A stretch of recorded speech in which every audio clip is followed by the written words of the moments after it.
بسم اللہ الرحمن الرحیم۔ السلام علیکم ورحمۃ اللہ وبرکاتہ۔ اپنی بات منوانے کا گر سیکھ لیجیے۔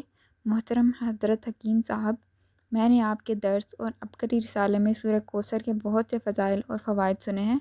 میں نے اسے آزمایا بھی اور ہر بار 100% درست پایا ہے۔ میں اپنا ایک مشاہدہ اسی سلسلے میں بتانا چاہوں گی جس کو بارہا آزمایا گیا ہے۔ اگر کسی کو بھی یہ شکایت ہو کہ اس کی بات کو اہمیت نہیں دی جاتی اور ہر بات کو رد کر دیا جاتا ہے، اکثر یہ معاملات جہاں انسان نوکری کرتا ہے وہاں بہت زیادہ پیش آتے ہیں۔ اس کے علاوہ بعض شادی شدہ خواتین کو سسرال میں بھی ایسے ہی صورتحال درپیش رہتی ہے۔ ایسی خواتین کے لیے بھی انتہائی مجرب ہے جو شوہر سے کوئی بات منوانا چاہتی ہیں۔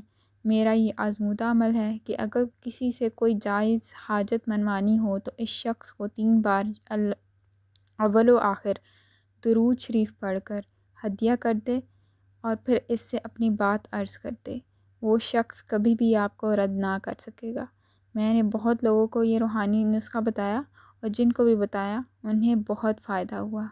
آپ نے کرنا کیا ہے کہ 3 مرتبہ سورہ کوثر پڑھ کے اول و آخر درود شریف اس شخص کی روح کو ہدیہ کر دینا ہے اور اس کے بعد اس سے اپنی بات عرض کریں۔ انشاءاللہ تعالی آپ کی بات ضرور مانی جائے گی۔ والسلام ورحمۃ اللہ وبرکاتہ۔